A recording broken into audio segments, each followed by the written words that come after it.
ನನಗೆ ಬಂದಂಥ ಸಿಕ್ಕಾಪಟ್ಟೆ ರಿಕ್ವೆಸ್ಟ್ ಒಂದು ವಿಡಿಯೋ ಮಾಡೋದಕ್ಕೆ ಅಂತಂದರೆ ಅದು NX200. ಸುಮಾರು ಜನ ಕೇಳ್ತಾ ಇದ್ರು, ಸುಮಾರು ಜನ ತಗೊತಾ ಇದ್ದಾರೆ, ಸುಮಾರು ಜನಕ್ಕೆ ಈ ಗಾಡಿ ಇಷ್ಟ ಆಗ್ತಾ ಇದೆ. ನಾನು ಯೂಸ್ ಮಾಡ್ತಾ ಇರೋ ಸೆಟಪ್ ಏನಪ್ಪ ಅಂತಂದರೆ Insta360X3 ಇದೆ. ಅದಾದಮೇಲೆ DJI Action 6ಇಂದ ವಿಡಿಯೋನ ಮಾಡ್ತಾ ಇರೋದು. ಸೆಟಪ್ ನೋಡಿ, 2.7K 50 FPS rock study mode. ಅದಾದಮೇಲೆ ನಾನು ಅಲ್ಟ್ರಾ ವೈಡ್ ಸೆಟಪ್ಲಿ ಇಟ್ಟಿರ್ತೀನಿ, ಯಾಕಂದರೆ ಈ ಒಂದು ವ್ಯೂ ಸಖತ್ತಾಗಿ ಕಾಣುತ್ತೆ ನಿಮಗೆ ನೋಡೋದಕ್ಕೆ. ಇದು NX200 ಅನ್ನೋದಕ್ಕಿಂತ ಮುಂಚೆ 2021ರಲ್ಲಿ ಬಂದಂಥ CB200X ಜೊತೆಗೆ ಇದು ಹಾರ್ನೆಟ್ 2.0 ಕೂಡ ಹೌದು. ಯಾಕಂಗಂತ ಇದ್ದೀನಿ, ಹಾರ್ನೆಟ್ ಸುಮಾರು ಟೈಮಿಂದ ಬರ್ತಾ ಇದೆ, ಅದೇ ಪ್ಲ್ಯಾಟ್ಫಾರ್ಮ್ ಮೇಲೆ ನಿಮಗೆ CB200X ಕೂಡ ಬಂದಿದ್ದು. CB200Xನೇ ಸ್ವಲ್ಪ ಚೇಂಜಸ್ ಮಾಡಿದ್ರಿಂದ NX200 ಬಂತು. ಇವ್ರ ಹತ್ರ ಯಾವ್ದ್ಯಾವುದು CB ಅಂತ ಇತ್ತಲ್ವಾ, ಈ ಅಡ್ವೆಂಚರ್ ಕ್ಯಾಟಗರೀಲಿ ಅವರು ಅದನ್ನೆಲ್ಲನೂ NXಗೆ ಚೇಂಜ್ ಮಾಡಿದ್ರು. ಈವನ್ CB500X ಏನಿತ್ತು ಅದು NX500 ಆಯಿತು. ಬಟ್ ನೋಟಿಸಬಲ್ ಚೇಂಜಸ್ ಇದೆ, ಡಿಫ್ರೆನ್ಸ್ ಇದೆ NX500ಅಲ್ಲಿ. ಸ್ವಲ್ಪ ನೋಡೋದಕ್ಕೆ ಇಂಜಿನ್ ಎಲ್ಲ ಸೇಮು, ಬಟ್ ಇದರಲ್ಲಿ ಡಿಫ್ರೆನ್ಸ್ ಏನೂ ಇಲ್ಲ. ಸ್ಟಿಕ್ಕರಿಂಗ್ ಇದೆ, ಸ್ವಲ್ಪ ಅಡ್ವಾನ್ಸ್ ಎಲೆಕ್ಟ್ರಾನಿಕ್ಸ್ನ ಈ ಗಾಡೀಲಿ ಆ್ಯಡ್ ಮಾಡಿದ್ದಾರೆ. Okay, let's go. ಸೊ ಈ ಥರ ರೋಡೆಲ್ಲ ನೀವು ನೆಮ್ಮದಿಯಾಗಿ ಓಡಿಸ್ಕೋಬೋದು. ಈ ಗಾಡಿ completely built on hornet frame, hornet engine, hornet suspension. So ಪ್ರತಿಯೊಂದೂ ಈ ಗಾಡೀಲಿ ಹಾರ್ನೆಟ್ಟೇ ಇದೆ. ನೋಡೋದಕ್ಕೇನೋ ಸಿಕ್ಕಾಪಟ್ಟೆ ಹೆವಿ ಗಾಡಿ ಅಂತ ಅನಿಸುತ್ತೆ. ಅದು ಒನ್ ಆಫ್ ದ ರೀಸನ್ಸ್ ಈ ಗಾಡಿನ ತೊಗೊತಾ ಇರೋದಕ್ಕೆ ಜನ. ಪೆಟ್ರೋಲ್ ಫುಲ್ ಎಂಡಲ್ಲಿದೆ, ಹಾಕ್ಸ್ಬೇಕು. ಒಂದು fun to ride motorcycle ಇದು. ಹೈಟ್ ಇರೋರ್ಗು ವೆಯ್ಟ್ ಇರೋರ್ಗು ಭಾಳ ಸೆಟ್ ಆಗುತ್ತೆ, ಆರಾಮಾಗಿ ಓಡಾಡ್ಬೋದು, ಏನು ತೊಂದರೆ ಇಲ್ಲ. ಇನ್ನೊಂದು ಮೇಯ್ನ್ ರೀಸನ್ ಬಂದು ಮೈಲೇಜು. ಒಳ್ಳೆ ಮೈಲೇಜ್ನ ಕೊಡುತ್ತೆ ಈ ಗಾಡಿ. ಏನಕ್ಕೆ ಒಳ್ಳೆ ಮೈಲೇಜ್ನ ಈ ಗಾಡಿ ಕೊಡುತ್ತೆ? ಇದರಲ್ಲಿ ಗಾಡಿ ದೊಡ್ಡದಾದರೂ ಇರೋದು ಭಾಳ ಚಿಕ್ಕ ಇಂಜಿನ್ನು. ಸೊ NX ಇಲ್ಲಿದೆ, ಹೋಂಡಾ 200 ಅಂತ ಇಲ್ಲಿ ಕಾಣುತ್ತೆ ಚಿಕ್ಕದಾಗಿ, 200 ಅಂತ ಬರೆದಿದ್ದಾರೆ. ಆದರೆ ಇದು 200ನ ಜಸ್ಟಿಫೈ ಮಾಡೋದಿಲ್ಲ. 184.4cc ಅಷ್ಟೇ ಇರೋದು. 184.4cc ಲಿಕ್ವಿಡ್ ಕೂಲು ಅಲ್ಲ, ಆಯಿಲ್ ಕೂಲು ಅಲ್ಲ, ಜಸ್ಟ್ ಏರ್ ಕೂಲ್ಡ್ ಇಂಜಿನ್ ಇದು. ಬಟ್ ಹೋಂಡಾ ಇಂಜಿನ್ಸು ನಿಮ್ಗೆ ಆಬ್ವಿಯಸ್ಲಿ ಆ ರಿಫೈನ್ಮೆಂಟ್ ಫ್ಯಾಕ್ಟರ್ ಖಂಡಿತವಾಗ್ಲೂ ಇರುತ್ತೆ. ರಿಲಯಬಿಲಿಟಿ ಅದು ಖಂಡಿತವಾಗ್ಲೂ ಈ ಇಂಜಿನಲ್ಲಿದೆ. ನಿಮಗೇನೆಲ್ಲ ಇಂಜಿನ್ಗಳಲ್ಲಿ ನಾಕಿಂಗ್ ಸೌಂಡು ಅದು ಇದು ಅವೆಲ್ಲ ಹೋಂಡಾ ಯಮಹ ಇಂಜಿನ್ಗಳಲ್ಲಿ ರೇರು. ಏನಂದರೆ ನೀವೇನಾದರೂ ಆಯಿಲ್ ಮೇಂಟೆನೆನ್ಸ್ ಮಾಡಿಲ್ಲ ಅದು ಇದು ಅಂತಂದರೆ ಆವಾಗ ಶುರುವಾಗುತ್ತೆ, ಅದೆಲ್ಲ ಬರುತ್ತೆ ಹೊರತು ಕರೆಕ್ಟ್ ಟೈಮಿಗೆ ಸರ್ವಿಸ್ ಆಗಿಲ್ಲ ಅಂತ ಅಂದರೆ ಅದು ಬಿಟ್ಟರೆ ಬೇರೆ ಇನ್ನೇನು ಬರಲ್ಲ. ಆದರೂ ಎಕ್ಸಾಸ್ಟ್ ನೋಟ್ ಕೇಳಿದ ತಕ್ಷಣ ಆ ರಿಫೈನ್ಮೆಂಟ್ ನಿಮಗೆ ಗೊತ್ತಾಗುತ್ತೆ.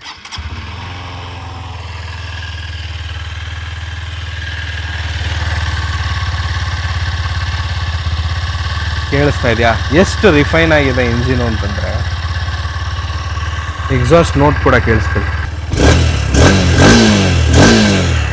ಬಟ್ ಇದು 184cc ಆದ್ರೂ ನಿಮಗೆ ಎಲ್ಲೂ ಬೋರಿಂಗ್ ಅಂತ ಫೀಲ್ ಆಗಲ್ಲ. ಹೈವೇಲ್ ಬೋರಿಂಗ್ ಅಂತ ಫೀಲ್ ಆಗ್ಬೋದು ನಿಮಗೆ ಟಾಪ್ ಎಂಡಲ್ಲಿ. ಬಟ್ ಇದು ಸಿಟೀಲಿ ಆರಾಮಾಗಿ ಓಡಾಡಿಕೊಂಡು ಒಳ್ಳೆ ಮೈಲೇಜ್ನ ಎಕ್ಸ್ಟ್ರಾಕ್ಟ್ ಮಾಡುತ್ತೆ. ಈ ಗಾಡಿ ಮೈಲೇಜ್ ಎಷ್ಟು ಗೊತ್ತಾ ನಿಮಗೆ? 35ರಿಂದ 40. ಕೆಲವೊಬ್ಬರು 40 ಮೇಲೂ ಎಕ್ಸ್ಟ್ರಾಕ್ಟ್ ಮಾಡಿದ್ದಾರೆ ಮೈಲೇಜ್ನ. ಸೊ ಆ ಒಂದು ಫ್ಯಾಕ್ಟರಲ್ಲಿ ಈ ಗಾಡಿ ತುಂಬ ಜನ ಇಷ್ಟಪಡೋದಕ್ಕೆ ಒಂದು ರೀಸನ್ ಆಗಿ ಉಳ್ಕೊಳ್ಳುತ್ತೆ. ಮೈಲೇಜ್ ನೋಡಿ, ಆವ್ರೇಜು 41 ತೋರಿಸ್ತಾ ಇದೆ. ನನ್ನ ತಮ್ಮ ನಿಧಾನಕ್ಕೆ ಓಡಿಸ್ತಾನೆ 80 ಮೇಂಟೈನ್ ಮಾಡ್ತಾನೆ ಅವನು. 80 to 100 ಅವನಿಗೆ 40+ ಬರುತ್ತೆ.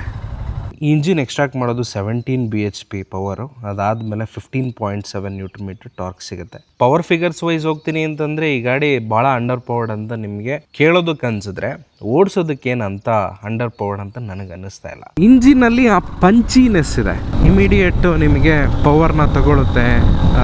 ಅದೇ ನಾನು ಲಾಂಗ್ ರೈಡ್ಸಲ್ಲಿ ಸ್ವಲ್ಪ ಕಷ್ಟ ಆಗ್ಬೋದು, ಬಿಟ್ಟರೆ ನಿಮಗೇನು ಬೇರೆ ಏನೂ ತೊಂದರೆ ಇಲ್ಲ. 120 ಎಲ್ಲ ಟಾಪ್ ಸ್ಪೀಡ್ ಆರಾಮಾಗಿ ಹೋಗುತ್ತೆ. ಒಂದು 100 ಸ್ವೀಟ್ ಸ್ಪಾಟಲ್ಲಿ ಹೊಡಿಬೋದು ಈ ಗಾಡಿ. ಅದಾದಮೇಲೆ ಗೇರ್ ಬಾಕ್ಸ್ ಬಂದು ನಿಮಗೆ 5 ಸ್ಪೀಡ್ ಗೇರ್ ಬಾಕ್ಸು, 6 ಸ್ಪೀಡ್ ಇಲ್ಲ. ನಿಮಗೆಲ್ಲೂ ಈ ಗಾಡಿ ಚೀಪ್ ಅಂತ ಅನಿಸಲ್ಲ. ಪ್ಲಾಸ್ಟಿಕ್ ವೈಸ್ ಆಗಲಿ, ಆಮೇಲೆ ಬಿಲ್ಟ್ ವೈಸ್ ಆಗಲಿ, ಎಲ್ಲನೂ ನೋಡೋದಕ್ಕೆ ತುಂಬಾ ಚೆನ್ನಾಗಿ ಕಾಣುತ್ತೆ. ಈವನ್ ಆ ಫ್ರಂಟಿಂದ ಹೆಡ್ಲೈಟ್ ಸೆಕ್ಷನ್ ಏನಿದೆಯಲ್ಲ, ಇದೆಲ್ಲನೂ ನಿಮಗೆ ಪ್ರೀಮಿಯಂ ಫಿನಿಷಲ್ಲೇ ಪ್ರತಿಯೊಂದನ್ನು ಎಲಿಮೆಂಟ್ ಈ ಗಾಡೀಲಿ ಕಾಣ್ತಾ ಹೋಗುತ್ತೆ. ಅದು ಒನ್ ಆಫ್ ದ ರೀಸನ್ಸ್. ಮತ್ತು ಈ ಗಾಡಿ ಪ್ರೀಮಿಯಂ ಸೆಗ್ಮೆಂಟ್ ಥರನೇ ಹೋಂಡಾ ಬಿಗ್ ವಿಂಗಲ್ಲಿ ಸೇಲ್ ಆಗುತ್ತೆ, ನಾರ್ಮಲ್ ಹೋಂಡಾದಲ್ಲಿ ಸೇಲ್ ಆಗಲ್ಲ. ಇಲ್ಲಿ ನೀವು ನೋಡ್ತೀರಾ ಅಂತಂದರೆ 12 ಲೀಟ್ರು ಟ್ಯಾಂಕು ಈ ಗಾಡೀಲಿ ಕೊಟ್ಟಿದ್ದಾನೆ. ಮತ್ತು CBಗೂ ಇದರಲ್ಲಿರೋ ಮೇಯ್ನ್ ಡಿಫ್ರೆನ್ಸಸ್ಗಳೇನೇನಪ್ಪ ಅಂತಂದರೆ, ಇಂಜಿನ್ ಎಲ್ಲ ಒಂದೇ. ಒಂದು ನಿಮಗೆ ಡ್ಯುಯಲ್ ಚಾನಲ್ ABS ಕೊಟ್ಟಿದ್ದಾರೆ, ಇನ್ನೊಂದು ಈ ಗಾಡೀಲಿ TFT ಕಲರ್ ಡಿಸ್ಪ್ಲೇನ ಕೊಟ್ಟಿದ್ದಾರೆ 4.2 ಇಂಚಸ್.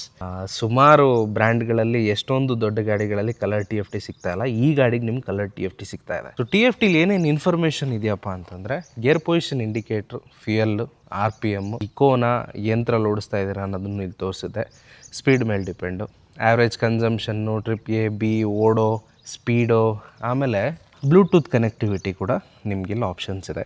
ಬಟ್ ಅದು ಬಿಟ್ಟರೆ ಈ ನ್ಯಾವಿಗೇಷನ್ ಮಾಡೋದಕ್ಕೆ ಎಲ್ಲ ಕೀಸ್ಗಳು ಇಲ್ಲಿದೆ. ಸೆಟ್ಟಿಂಗ್ಸ್ಗೆ ಹೋಗಿ ಫಂಕ್ಷನ್ಸಲ್ಲಿ HSTC ಟ್ರ್ಯಾಕ್ಷನ್ ಕಂಟ್ರೋಲ್ ಇದು ಹೋಂಡಾದು. ಲಾಂಗ್ ಪ್ರೆಸ್ ಮಾಡಿಡಿದ್ರೆ ಮೇಲ್ಗಡೆ ನೀವು ನೋಡ್ಬೋದು, ಇಲ್ಲಿ ಟ್ರ್ಯಾಕ್ಷನ್ ಆಫ್ ಅಂತ ಬರ್ತಾ ಇದೆ ನೋಡಿ. ಇದನ್ನು ಮತ್ತೆ ಆನ್ ಮಾಡ್ಕೋಬೇಕಂದ್ರೆ ಮತ್ತೆ ಅದನ್ನೇ ಲಾಂಗ್ ಪ್ರೆಸ್ ಮಾಡಿದ್ರೆ ಅದು ಹೊರಟೋಗುತ್ತೆ. ಸೊ ಟ್ರ್ಯಾಕ್ಷನ್ ಕರೆಕ್ಟಾಗಿದೆ. ಇಲ್ಲಿ ನೋಡಿ ಟ್ರ್ಯಾಕ್ಷನ್ ಕಂಟ್ರೋಲ್, ABSದು ಲೈಟು ಕಾಣಿಸ್ತಾ ಇದೆ. ಡಿಸ್ಪ್ಲೇಲಿ ಬಂದುಬಿಟ್ರೆ display type, brightness, theme, favourite information, ಜನ್ರಲಲ್ಲಿ date time, unit, Bluetooth pairing, service, maintenance, system information. Slipper clutch ಇದೆಯಲ್ವ ಈ ಗಾಡೀಲಿ, ಕ್ಲಚ್ ಅಂತೂ ಸಿಕ್ಕಾಬಿಟ್ಟೆ ಲೈಟು. ಗೇರ್ ಬಾಕ್ಸು ಸ್ವಲ್ಪ ನಿಮಗೆ ಹಾರ್ಡ್ ಅಂತ ಫೀಲ್ ಆಗುತ್ತೆ, ಅದು ಬಿಟ್ಟರೆ ಏನು ತೊಂದರೆ ಇಲ್ಲ. ಬೇಸಿಕಲಿ ಅಡ್ವೆಂಚರ್ ಕ್ಯಾಟಗರಿಲೇ ಈ ಗಾಡಿನ ಅವರು ಹೇಳಿರೋದು, ಆಮೇಲೆ ಟೂರಿಂಗ್ ಟೈಪಿಗೆ ಮಾಡಿರೋದು ಈ ಗಾಡಿ. ಅದಾದಮೇಲೆ ಇಲ್ಲಿ 2 ಇಂಡಿಕೇಟರ್ ಪ್ಲೇಸ್ಮೆಂಟ್ ನೋಡಿ. ಇದು ನಕಲ್ ಗಾರ್ಡ್ಸು. ನಕಲ್ ಗಾರ್ಡಲ್ಲಿ ಇಲ್ಲಿ ನೇತಾಡಿಸ್ತಾ ಇದ್ರು ಕಟ್ಟಾಗೋ ಚಾನ್ಸಸ್ ಜಾಸ್ತಿ ಇರುತ್ತೆ, ಬಟ್ ನಕಲ್ ಗಾರ್ಡಲ್ಲಿ ಕೊಟ್ಟಿದ್ದಾರೆ, ಬಿದ್ದರೆ ಏನೂ ಡ್ಯಾಮೇಜ್ ಆಗಲ್ವಾ ಇದಕ್ಕೆ. ಈ ಇಂಡಿಕೇಟರ್ ಬಂದು ಶೇರ್ಡ್ ಇಂಡಿಕೇಟರು. ಇವ್ರ ಹತ್ರ ಯಾವ್ಯಾವ್ದು ಗಾಡಿಗಳಿದೆ ಎಲ್ಲ ಗಾಡಿಗಳಲ್ಲೂ, ಈವನ್ ಹೈ ಎಂಡ್ ಗಾಡಿಗಳಲ್ಲೂ ಸೇಮ್ ಇಂಡಿಕೇಟರೇ ನಿಮಗೆ ಸಿಗೋದು. ಫ್ರಂಟಲ್ಲಿ ಕಂಪ್ಲೀಟ್ಲಿ LED ಲೈಟ್ಸ್ ಕೊಟ್ಟಿದ್ದಾರೆ, 2 DRL ಇದೆ, ಒಂದು ವಿಂಡ್ ಶೀಲ್ಡ್ ಕೊಡ್ತಾರೆ, ಗೋಲ್ಡನ್ USD ಸಸ್ಪೆನ್ಷನ್ ಕೊಟ್ಟಿದ್ದಾರೆ. ಇಲ್ಲಿ ಬಂದರೆ ABS ರಿಂಗ್ ಕಾಣಿಸ್ತಾ ಇದೆಯಾ, ಫ್ರಂಟಲ್ಲೂ ABS ಇದೆ, ರೇರಲ್ಲೂ ABS ಇದೆ. ಬ್ರೇಕಿಂಗ್ ಬಗ್ಗೆ ಏನೂ ಡೌಟ್ ಬೇಡ, ಒಳ್ಳೆ ಬ್ರೇಕಿಂಗ್ ಇದ್ದು. ನಿಸ್ಸಿನ್ ಕ್ಯಾಲಿಪರ್ಸ್ ಕಂಡಾಗಿಲ್ಲ, ಅದೇ ನನಗೆ ಅನ್ಸೋದು. 110/70 17 ಇಂಚ್ ವೀಲು. ಈಗೇನು ABS ರಿಂಗ್ ಇಲ್ಲಿ ನಿಮಗೆ ಕಾಣಿಸ್ತಾ ಇದೆಯಾ. ಕೆಲವೊಂದು ಗಾಡಿಗಳಲ್ಲಿ ದೊಡ್ಡದಾಗಿರುತ್ತೆ ರಿಂಗು, ಮತ್ತು ನಿಮಗೆ ಡಿಸ್ಪ್ಲೇಟ್ ಇರಲ್ಲ. ಅದೇನಂತಂದರೆ ಅದು ABS ಅಂತ ವರ್ಕ್ ಆಗಲ್ಲ, RLP ಅಂತ ಕರೀತಾರೆ, ರೇರ್ ಲಿಫ್ಟ್ ಆಫ್ ಪ್ರೊಟೆಕ್ಷನ್ ಅಂತ. ಅದು ಯಾವ ಗಾಡೀಲಿ ಬರುತ್ತೆ ಅವಾಗ ಬಂದಾಗ ಏನು ಅಂತ ಹೇಳ್ತೀನಿ ನಿಮಗೆ. So Nissin caliper again. ಹಿಂದೆಗಡೆ ನಿಮಗೆ 140 ಸೆಕ್ಷನ್ನ ಟೈರ್ ಸಿಗುತ್ತೆ. ಗಾಡೀಲಿ ವೈಡರ್ ಟೈರ್ ಇದ್ದಷ್ಟು ಕಾರ್ನರಿಂಗ್ ಕೇಪಬಿಲಿಟಿ ಚೆನ್ನಾಗಿರುತ್ತೆ. ಬಟ್ ಅಡ್ವೆಂಚರ್ ಆಫ್ ರೋಡಿಂಗ್ ಗಾಡಿಗಳಿಗೆ ಜಾಸ್ತಿ ವೈಡರ್ ಟೈರ್ ಇದ್ದಷ್ಟು ನಿಮಗೆ ಆಫ್ ರೋಡಿಂಗಲ್ಲಿ ಭಾಳ ತೊಂದರೆ ಆಗುತ್ತೆ. ಆ ಸಣ್ಣ ಸಣ್ಣ ಜಾಗದಲ್ಲಿ ತೂರ್ಸೋಕ್ಕಾಗಲ್ಲ ಗಾಡಿನ. ಅದಕ್ಕೆ ನೀವು ನೋಡಿದ್ದೀರಾ, ಈವನ್ ದೊಡ್ಡ ದೊಡ್ಡ ಗಾಡಿಗಳು ಟೈಗರು, GS ಈ ಥರ ನೋಡಿದ್ರೆ 90/21 ಇಂಚ್ 90. ಇದರಲ್ಲ 110 ಇದೆ ಫ್ರಂಟಲ್ಲಿ. 90 ಅಂದರೆ ಚಿಕ್ಕದು. ಎಕ್ಸ್ಪಲ್ಸಲ್ಲೂ 90ನೇ ಬರೋದು. ಸ್ಪಾಕೆಟ್ ಚಿಕ್ಕದಾಗಿದ್ದಷ್ಟು ಟಾಪ್ ಆ್ಯಂಡ್ ಇನಿಷಿಯಲ್ ಕಡಿಮೆ ಇರುತ್ತೆ. ಆಲ್ಮೋಸ್ಟ್ ಎಲ್ಲ ವೀಡಿಯೋದಲ್ಲಿ ಹೇಳ್ತಾ ಬಂದಿದ್ದೀನಿ. ಸೊ ಇದೇ ಕಾನ್ಸೆಪ್ಟು. ಟಾಪ್ ಆ್ಯಂಡ್ ಚೆನ್ನಾಗಿದೆ ಈ ಗಾಡಿದು. ಮತ್ತು ಇಲ್ಲಿ ನೋಡಿದ್ರೆ ಮೋನೋಶಾಕ್, ಅಡ್ಜಸ್ಟೇಬಲ್ ಮೋನೋಶಾಕ್ ಸಸ್ಪೆನ್ಷನ್ ಕೊಟ್ಟಿದ್ದಾರೆ. ಇನ್ನು ಫ್ರಂಟಲ್ಲಿ ನಾನು USD ಹೇಳಿದೆ, ಸೊ ಅಡ್ಜಸ್ಟೇಬಲ್ ಅಲ್ಲ.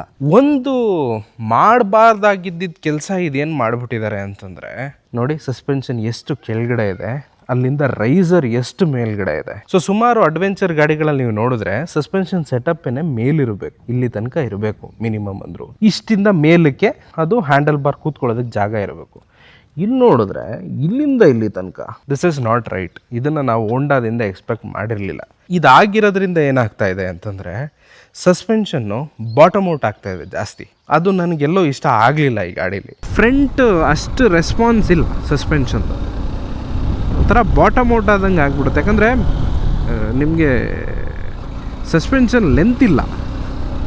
ನಾನು ಇದನ್ನೆಲ್ಲ ಎಕ್ಸ್ಪಲ್ಸಲ್ಲಿ ಈ ರೋಡ್ನೆಲ್ಲ ಎಕ್ಸ್ಪಲ್ಸಲ್ಲಿ ಓಡ್ಬಿಡ್ತೀನಿ ಅಂತಂದರೆ ಒಂದು ಚೂರು ಮೈ ಕೈಗೆ ನೋವಾಗ್ದಂಗೆ ಹೊಡ್ಕೊಂಡು ಹೋಗ್ಬಿಡ್ಬೋದು. ಹಾರ್ನೆಟ್ ಅಂತ ಅಂದಮೇಲೆ ಬರೀ ಫ್ರಂಟಲ್ಲಿ ಸ್ವಲ್ಪ ಪ್ಲಾಸ್ಟಿಕ್ಸ್ನೆಲ್ಲ ಹೆಚ್ಚಿಸ್ಬಿಟ್ಟು ಹಿಂಗೆ ಹ್ಯಾಂಡಲ್ ಬಾರ್ ರೈಸರ್ ಹಾಕ್ಬಿಟ್ಟು ಹಾಗೆ ಅದೇ ಗಾಡಿನೇ ಈ ಥರ ಮಾಡಿಬಿಟ್ಟು ಕೊಟ್ಬೋಣ ಅಂತೇಳಿ ಒಂದು ಲಾಜಿಕಲ್ ಮಾಡಿಬಿಟ್ಟಿದ್ದಾರೆ. ಅದು ಇಷ್ಟ ಆಗದಿರೋ ವಿಚಾರ.